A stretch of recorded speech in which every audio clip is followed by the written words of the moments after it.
بسم الله الرحمن الرحيم. الحمد لله رب العالمين، والصلاة والسلام على سيدنا محمد وعلى آله وصحبه أجمعين. شوي حفظي رمزان، شوي سركوتني حق بسر باطلا بوهتا هتايا، شوي كي مبارك، شوي غزاي بدري قورو جي شانازي همو مسلمانان. با ام شوانه بفرست وربگرينو بطواوي توبي راستقين بكينو ريقي أصحابي كرام بگرين بر.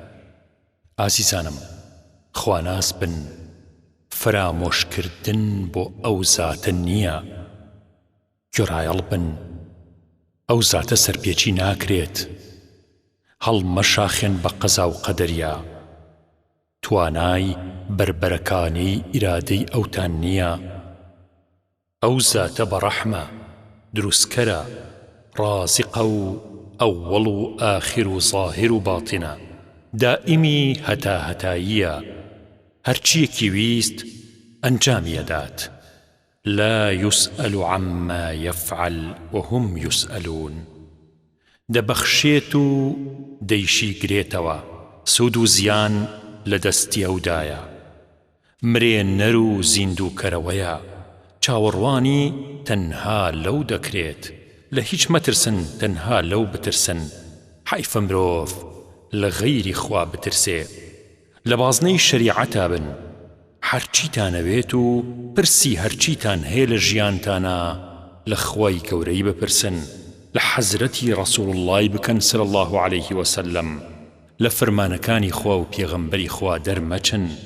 ئەبدالەکان پیان وتراوە ئەبدال لەبەرەوەی لەگەڵ ئیرادەی خوایە بوون. لەگەڵ ئیرادەی خوایە هیچ ئیرادەیەکی تریان قبوڵ نەبوو کە ویستی خوا بوو، ویستی تریان نەناسی. تەرکی عیبادەت و کردنی گوناه بەو مانایی کە هیچیانم لەسەر نەماوە کوفر و زەندەقەیە، چونکە هەرگیز فەرزەکان لەسەر هیچ کەسی هەڵناگیرێت. إن الله مع الصابرين فإن حزب الله هم الغالبون والذين جاهدوا فينا لنهدينهم سبلنا. زمان زاني بكلك بودلي نزان. حضرت صلى الله عليه وسلم دفرميت أوي بو أمتم لي أترسم دورويكا كزمان لوسو زاناي زمانا أيواني لروالتا زانانو لناخ وتاريك دلي روناك بيدا بكنو دڵی ژەنگرتوتان بگۆڕن بە دڵی تاریک تاعەتی خوا ناکرێت. بە دڵی تاریک هەرگیز تاعەتی خوش نەکراوە. بە دڵی ڕەش ڕێی هیدایەت پیشان نەدراوە. بە نابینایی دەستی ئومەت هەرگیز نەگیراوە. هەوڵ بدەن شتێکی ناو دنیا لە دڵتانە نەمێنێتەوە. هەتا ئالوودەی ببیت و خۆشت بوێت، ئەو کاتە زیانی گەورەت لێ ئەدا. ئەگەر ئەمە توانی ئەی چەژیت و ئەو کاتە ئەی ناسیت. بینینی حەق تەعالا چاوی بینایی دەوێت، چاوی دڵی دەوێت. پزیشک ئەزانێ چارەسەری نەخۆش بکات. ئەگەر بۆ چارەسەری نەبوایە هەرگیز دۆستانی خوا توانای تێکەڵی تێکڕای خەڵکیان نەدەبوو. کە دنیاویست بووی ئاخرەت چێتی مەکە، ئەو زاتە هیچی لێ ناشارڕێتەوە و دەتناسێت. هەوەسویستی بەنێو چەوانتەوە دیارە، بە سوژدەی زۆر بیسڕەرەوە.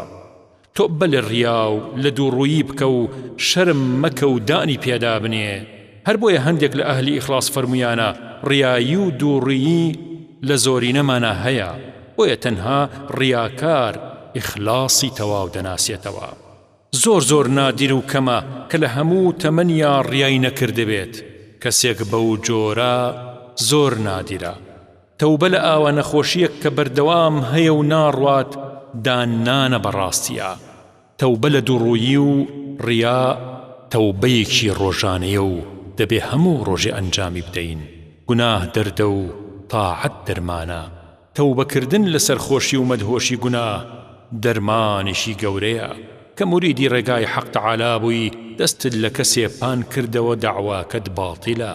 مریدانی دنیا زۆرینەی هەرە زۆرن، بەڵام مریدانی ئاخرەت کەمینن.